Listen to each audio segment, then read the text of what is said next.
예수의 이름으로 기도함이.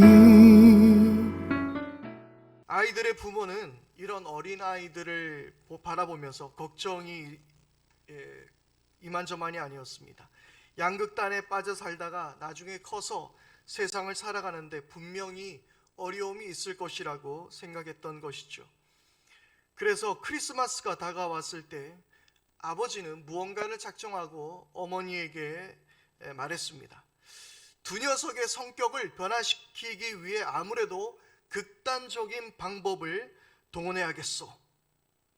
부모는 매사에 지나치게 비관적인 아들의 방에는 새 장난감으로 가득 채웠습니다. 그래서 아들이 그 방을 바라봤을 때, 야, 이렇게 좋은 일이 내 삶 속에서도 생기는구나, 이런 희망적인 마음을 갖게 하기 위해서였죠. 반대로 모든 일에 지나치게 낙관적인 아들의 방에는 바닥부터 천장까지 말똥으로 수북하게 쌓았습니다. 그러면 크리스마스에도 이런 슬픈 일이 생길 수 있겠구나라고 이 지나친 낙관론이 조금이라도 바뀔까 하는 기대가 있었던 것이죠. 그렇게 하면 두 아들의 성격이 조금이라도 나아지지 않을까 기대를 한 것입니다. 마침내 크리스마스의 아침이 밝았습니다. 먼저 비관론에 젖은 아들이 자기 방에서 나왔습니다.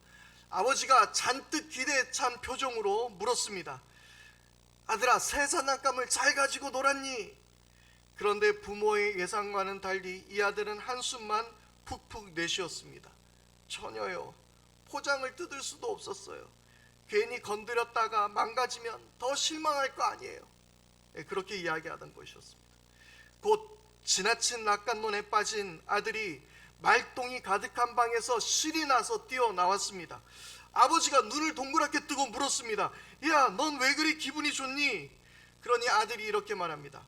말똥을 계속 파다 보면 조랑말을 찾을 수 있다는 걸 깨달았거든요. 이렇게 말똥이 많은 걸 보면 분명 이 방 안에는 어딘가에 조랑말이 한 마리 있다는 거 아니겠어요? 라고 말했다고 합니다. 매사에 부정적이게 사는 것이 긍정적이게 사는 것보다는 별로 안 좋을 수는 있습니다. 그런데 이쯤 되면 이렇게 지나친 낙관론을 가진 아이의 미래가 심히 걱정이 되기는 합니다. 무슨 이야기냐면 잘못된 근거, 맹목적인 낙관주의로 인한 소망은 안 하느니 못하다라는 그런 이야기입니다. 우리는 계속해서 이 대림절 기간에 소망이라는 주제로 시리즈를 이어가고 있습니다. 우리는 무슨 근거로 예수님에게 소망이 있다라고 지금 말하고 있는 것입니까? 보이지 않는 캄캄한 절망 가운데서 믿음으로 소망의 끈을 놓지 않는 것은 단순한 어떤 내 마음의 신념 그 이상의 것을 말합니다. 단지 나를 사랑한다라는 이유로 그것이 소망이 될 수 있을까요? 지금 당장 내 삶이 어렵고 고통스러운데 나를 사랑한다라는 말이 무슨 의미란 말입니까? 나를 위해 길을 만들고 기적을 만드신다고요. 무슨 근거로 하나님이 내 길을 만드시고 기적을 일으키신다라고 우리는 그 사실을 믿어야 하는 것일까요? 믿음이라는 것은 그런 어떤 질문보다는 묻거나 따지지 않고 그저 믿기만 하면 되는 것이라고 말하고 있지만 정말 그렇던가요? 물론 믿음은 보고 믿는 것이 아닙니다. 그러나 분명한 근거를 가지고 우리는 우리의 마음에 믿음을 더해야 하는 것입니다. 그리고 우리는 그 분명한 근거 속에서 지금 이 상황을 바라봐야 합니다. 기독교가 유대교에서 벗어나 온 인류를 위한 구원의 종교로 자리 잡기 위해서 반드시 필요했던 사건이 있었습니다. 이 사건이 없었으면 오늘날의 기독교는 존재할 수도 없었습니다. 교회도 세워지지 않았을 것이며 이미 그 이전에 복음이 온 세상으로 퍼져갈 수도 없었을 것입니다. 예수라는 사람은 위인이나 성인 중에 한 명으로 역사적인 평가를 받으며 아마 지금까지 이어져 왔을 것입니다. 간디, 마더 테레사와 같은 성인 중 한 사람으로, 훌륭한 위인 중 한 사람으로 아마도 예수를 기억했을 것입니다. 현재 우리 모두가 간디와 같은 사람의 생일을 축하하지 않듯 예수의 생일을 굳이 만들어 기억하고 기념하지도 않았을 것입니다. 당연히 크리스마스 파티라는 것은 존재하지도 않았을 것입니다. 그러면 어떤 사건이, 무엇이 이 성탄을 기념하게 한 것일까요? 무슨 사건이 우리로 하여금 예수를 한 사람이 아닌 우리가 소망을 두어도 될 하나님의 아들, 우리의 구원자, 우리의 메시아 그리스도로 믿을 수 있게 한 것일까요? 여러분, 그러면 예수님의 이 성경 속에 등장했던 이야기가 역사적 사실이라면 우리는 예수님께 소망을 둘 수 있지 않을까요? 우리가 믿음으로 고백하는 예수님의 이야기를 넘어서서 그것이 역사적인 팩트, 역사적인 사실이라면 여러분은 예수님을 삶의 참된 소망이라고 말할 수 있지 않겠습니까? 많은 역사가들이 공통적으로 인정하는 사실이 있다면, 그 팩트가 있다면 2000년 전 팔레스타인 지방에서 예수라는 사람이 있었고 많은 사람이 그 예수라는 사람을 따랐다라는 사실입니다. 그리고 성경 속에서 등장하는 여러 기적에 관한 이야기는 역사적인 사실을 밝히기는 쉽지 않지만 특별한 기적의 사건만을 가지고 예수님이 우리의 소망이 되신다라고 말할 수 있는 것은 어려움이 분명히 있습니다. 왜냐하면 기독교뿐만 아니라 여러 종교에서도 초자연적인 현상들은 일어나고 있다고 서로 주장하기 때문입니다. 기적적인 일들, 병자를 고치고 시각장애인을 보게 하고 하반신 장애인을 걷게 하고 물고기 2마리와 보리떡 5개로 5,000명이 넘는 사람을 먹였다는 이야기를 우리가 믿는다고 하더라도 그 사건들이 과연 우리의 소망이라고 이야기할 수 있는 그 근거가 될 수 있을까요? 우리 기독교가 가지고 있는 그 기적의 이야기들이 역사적인 팩트라고 우리가 밝히 이야기한다 하더라도 우리가 예수님께 우리의 소망을 걸 수 있겠습니까? 이렇게 말하는 사람들에게 그냥 한마디면 모든 게 해결됩니다. 그래서 뭐? 보리떡 5개와 물고기 2마리로 5,000명을 먹였는데 그래 그랬다 치자. 그래서 뭐?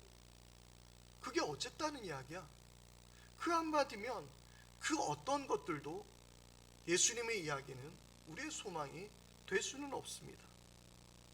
예수가 했던 수많은 이야기들은 가치가 있는 이야기고 감명을 줄 만한 이야기는 될 수 있지만 코로나19로 무너진 이 세상에 그것이 나의 삶에 어떤 의미를 던져주고 있단 말입니까? 하루에 1,000명이 넘는 확진자가 생겨나고 가게 매출은 10분의 1로 줄었고 유치원 아이들로부터 어르신들에 이르기까지 어느 하나 피해자가 없는 이 상황에서 예수님이 하셨던 이야기, 예수님이 하셨던 여러 가지 기적들, 그 사건들이 우리에게 일러주는 메시지가 과연 무엇이란 말입니까? 무슨 의미를 줄 수 있습니까? 예전에 누군가의 말처럼 우리에게는 구원이 필요한 게 아니라 10원이라도 더 필요하다라는 말이 생각이 납니다. 그러면 무엇이 우리로 하여금 소망을 가지게 하는 것일까요? 왜 우리는 지난 3주에 걸쳐서 이 소망이라는 주제로 대림절을 보내며 말씀을 증거하고 이 크리스마스를 기념하게 한 것일까요? 예수님께서는 이 땅에 오셔서 하나님 나라를 선포하셨습니다. 그분은 3년의 시간을 제자들과 함께 지내며 그들을 가르치셨습니다. 3년이라는 짧은 시간이었지만 예수님께서는 단 한순간도 쉬지 않으시고 그분의 전 인격과 삶을 다해서 하나님 나라를 증거하고 보여주셨습니다. 그리고 예수님은 마지막 십자가의 길에 오르셨습니다. 그분은 십자가에 못 박혀 돌아가셨습니다. 모든 인류의 죄를 위해서 죽으셨습니다. 그러나 십자가의 죽음이 우리의 죄를 씻는다는 말 자체가 그것이 무슨 의미가 있겠습니까? 누군가가 죽으면서 내가 인류를 위해서 죽겠소 라고 말한다 한들 그 말이 어떤 의미를 가지고 있겠습니까? 그렇게 말하면 우리의 죄가 다 해결이 되는 것입니까? 그 모든 것의 핵심은 바로 그 다음 사건에 있는 것입니다. 예수님께서 십자가에서 죽으셨지만 사흘 만에 부활하신 것입니다. 부활의 사건이 중요한 이유는 예수님이 부활하셨다라는 것은 인간이 결코 극복할 수 없었던 절대적인 절망, 그 절대 절망을 깨뜨렸다라는 것이며 예수님의 모든 사건이, 그분의 모든 기적이 오늘도 내 삶에 유효할 수 있다라는 것을 인정하는 것입니다. 무엇보다 우리가 모든 죄악으로부터 자유하게 되었으며 구원의 길이 열리게 되었다라는 것입니다. 이것이 바로 부활이 가지고 있는 핵심입니다. 그러나 만약 부활이 없었다면 이 어떤 이야기도 우리에게 의미를 던져줄 수 없는 것입니다. 부활은 역사적인 사실일까요? 많은 학자들이 이 사실을 밝히기 위해서 여러 접근과 연구를 해왔습니다. 이 사건에 대해서 고대 역사가들의 기록은 예수라는 사람이 십자가형을 받아 죽었다고만 객관적으로 기록하고 있습니다. 그런데 여러 가지 이야기들이 등장합니다. 예수의 부활에 관해서 이렇게 말합니다.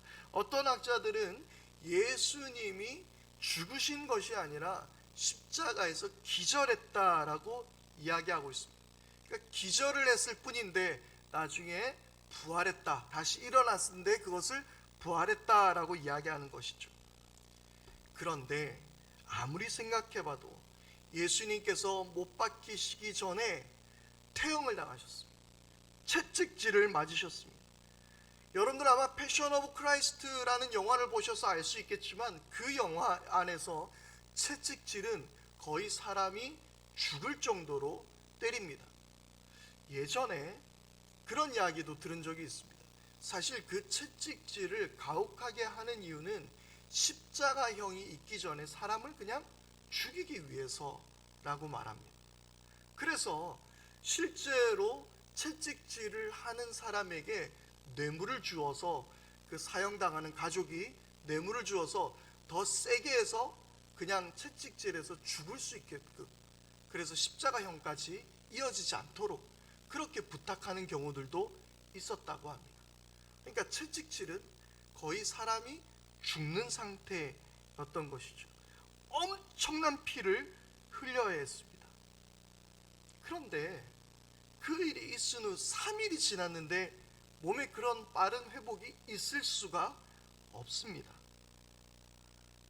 우리 다리 하나 아파도 막 며칠을 알아놓는데, 그렇죠, 감기가 걸려도 일주일이 넘게 걸리는데 그렇게 거의 죽다시피 당하신 예수님이 빨리 회복할 가능성이 없는 것이죠. 그것도 십자가에 못까지 박혔는데 가능하지 않습니다. 틀림없이 저혈량성 쇼크로 사망할 가능성이 높습니다. 또 우리가 이 쇠 같은 것이 이 몸에 들어왔을 때 파상풍 같은 것을 일으켜서 죽을 가능성이 매우 높습니다. 아무리 예수님이 기절했다 하더라도 당시 의술로 거의 죽게 된 사람이 며칠이 지나지 않아서 걸어 다닐 수 있게 만든다는 것은 가능한 이야기가 아닙니다. 온몸이 피투성이고 쇠못에 찔리기까지 한 사람이 항생제 페니실린도 발견되기 전인 이때에 어떻게 이런 일이 가능했겠습니까? 이런 억지스러운 이야기들, 예수님이 아마 기절했을 것이라는 이야기들이 등장하는 이유는 부활이라는 사건을 도무지 받아들일 수 없기 때문인 것이죠. 제가 오늘 강조하는 것이 바로 이것입니다.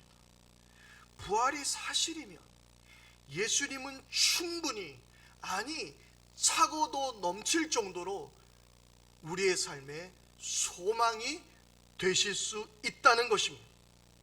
그리고 예수님의 모든 사건이 우리와 무관하지 않다는 것이며 예수님의 모든 말씀이 진리가 될 수 있다는 것입니다. 완전한 절망, 절대 절망, 인류가 단 한 번도 넘어서지 못했던 단 하나의 사건, 바로 그 죽음을 깨뜨리시고 예수님은 부활하신 것입니다. 지난주에 소개해드렸던 불멸의 소망이라는 책의 저자는 리스트로벨 목사입니다. 그는 예일대 법대 출신이었고 시카고 트리븐지라는 유명한 신문의 저널리스트였습니다. 기자였습니다. 그는 완전한 무신론자였습니다. 그의 삶에 가장 필요했던 것은 팩트였습니다. 무엇이든지 사실에만 근거하여서 상황을 판단했던 사람이었습니다. 그런데 그랬던 그의 아내가 먼저 예수님을 믿고 서서히 변화되어 가는 것을 곁에서 지켜봤던 것입니다. 그런데 그는 아내의 이런 행동이 비이성적이라고 생각했습니다. 기자인 그는 어떻게 해서든지 아내가 기독교인이 되는 것을 막기 위해서 2년 동안 기독교의 주장이 허구임을 밝히기 위해 수많은 취재와 연구를 거듭하게 되었습니다. 그러나 결국 그는 하나님이 존재하시고 예수님을 통해 그분과 화목할 수 있다라는 사실에 이르게 되었다고 합니다. 몇 년 전에는 리스토르벨이 쓴 예수는 역사라는 책이 베스트셀러가 되고 그 책이 영화화되기도 했습니다. 이 리스토르벨이 가장 먼저 연구하고 의심했던 것은 예수가 정말 부활했는가입니다. 예수님이 부활했다고 말한 예수의 제자들의 증언이 과연 사실인가? 이 물음에서 시작했던 것입니다. 또한 예수님의 빈 무덤이 있었던 것은 시체를 개들에게 던져주었기 때문이 아니었나? 당시에는 십자가 처형에 당한 시체를 개들에게 던져서 이렇게 시체를 주워 먹겠다라는 그런 이야기도 전해져 왔기 때문에 그런 의심을 했던 것이죠. 여러 가지 질문을 계속해서 리스토르벨은 이어나가지만 결국 그의 질문의 핵심은 그것이었습니다. 예수님이 과연 부활했는가 였습니다. 예수의 부활이 거짓이라면 아내를 기독교로부터 구출해 올 수 있다라고 믿었던 것이죠. 우리가 그리스도인이 되기로 결정하는 것, 예수님을 영접하기로 결정하는 것은 곧 우리가 예수님의 부활을 믿는가 믿지 않는가, 바로 그 차이인 것입니다. 복음이 전해지는 것, 교회가 세워지는 것, 예배하는 것, 헌금을 하고 헌신하고 사랑하는 것, 그리고 지금 크리스마스를 맞이하는 것, 무엇보다 우리가 소망을 예수님께 두는 이 모든 것은 바로 예수님의 부활을 믿고 인정하는 것에서부터 출발해야 하는 것입니다. 바울은 우리에게 부활이라는 것이 신앙생활의 가장 큰 핵심이라고 강조하고 있습니다. 고린도전서 15장 14절 말씀입니다. 그리스도께서 만일 다시 살아나지 못하셨으면 우리가 전파하는 것도 헛것이요 또 너희의 믿음도 헛것이라고 이야기하고 있는 것이죠. 오늘 여러분들이 예배 드리면서 우리들 마음속에서 예수님의 부활을 진정으로 받아들이지 못하고 있다면, 그것이 사실이 아니라고 생각한다면 우리의 예배는 헛것입니다. 우리의 믿음도 헛것입니다. 소망이라고 말하는 것도 헛것입니다. 계속해서 17절부터 19절까지 이렇게 말합니다. 그리스도께서 살아나신 일이 없으면 너희의 믿음도 헛되고 너희가 여전히 죄 가운데 있을 것이요, 또한 그리스도 안에서 잠자는 자도 망하였으리니 만일 그리스도 안에서 우리가 바라는 것이 다만 이 세상의 삶뿐이면 모든 사람 가운데 우리가 더욱 불쌍한 자이리라. 아멘. 부활이 없으면 일단 저부터 사기꾼이죠. 일단 저부터 제일 불쌍한 것입니다. 뭐 한다고 개척교회 가죠? 이거 안 한다고 딱히 뭘 해야 될지는 생각해 본 적이 없습니다만은 어리석은 것입니다. 코로나19 때 왜 우리가 이렇게 영상 앞에서 예배하고 있어요? 편히 쉬면 되는데. 그래서 이 스트로벨은 취재하고 연구하기 시작합니다. 그는 부활에 관한 연구의 권위자인 리버티 대학의 신학 교수인 게리 하버마스를 찾아가서 취재를 했습니다. 게리 하버마스와 그의 제자 마이클 리코나 박사는 부활에 대해 최소 사실 증명이라는 것을 제시합니다. 이것은 확실한 역사적 사실이 뒷받침되고 그 증거가 회의주의자들을 포함해서 대부분 학자들이 인정할 만큼 확실한 증거가 될 때 할 수 있는 증명법, 바로 그것이 최소 사실 증명이라고 합니다. 그래서 그는 부활을 5가지 최소 사실로 증명할 수 있다라고 이야기하고 있는데요. 그것을 소개해드리면 이렇습니다. 첫 번째, 예수님의 십자가 죽음입니다. 일단 예수님이 죽어야 되는 것이죠. 앞서 말씀드렸던 것처럼 십자가형은 역사적 사실로 인정됩니다. 그리고 예수님이 기절해서 다시 일어날 수 있는 일은 의학적으로도 불가능하다라고 이야기 드렸습니다. 두 번째, 제자들이 예수님이 실제로 부활하셔서 자신들에게 나타났다고 믿었다는 것입니다.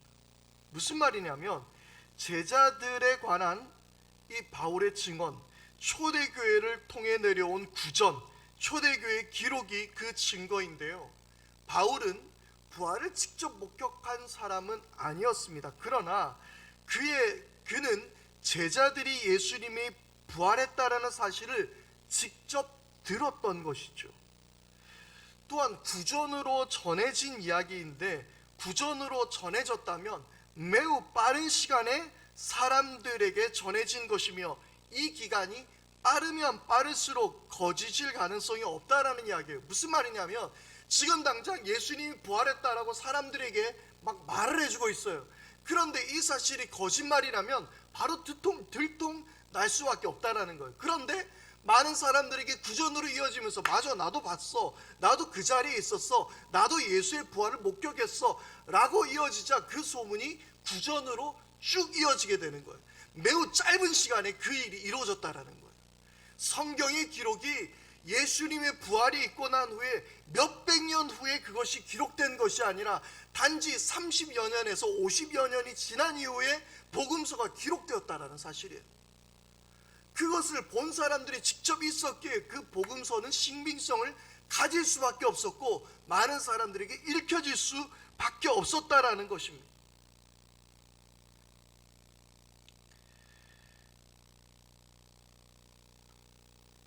고린도전서 15장 6절 말씀입니다.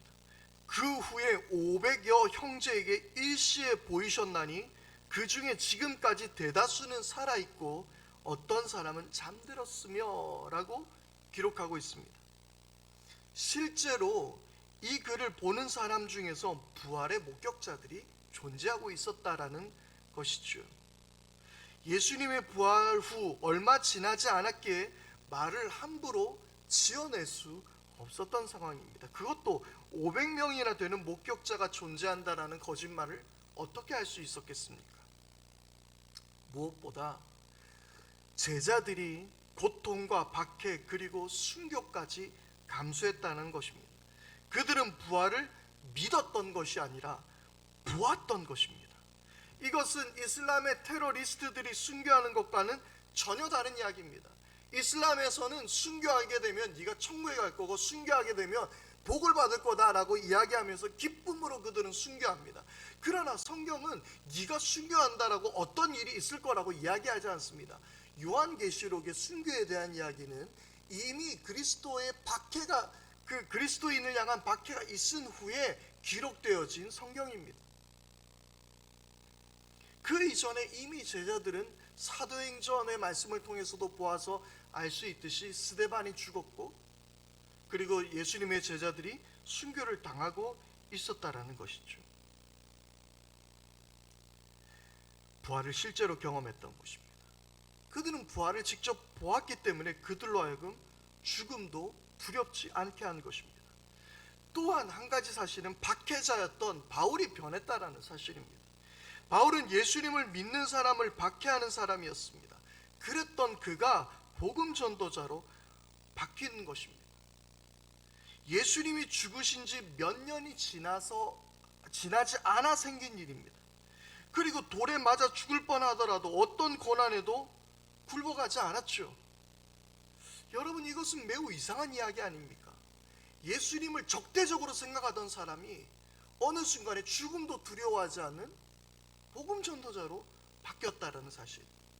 그것도 예수님이 죽은 지 단 몇 년이 지나지 않아서 이미 사람들의 입가에 오르내리고 있는 이야기 속에서 이 일들이 진행되고 있었다라는 것이죠.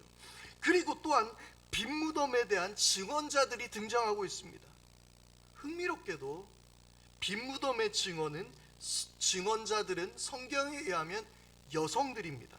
당시 여성의 위치는 매우 낮았습니다. 여성의 증언은 늘 불리했습니다. 사회적인 신뢰를 받지 못했습니다. 그런데 성경은 왜 굳이 이 여성들을 부활의 증인으로 소개하고 있을까요?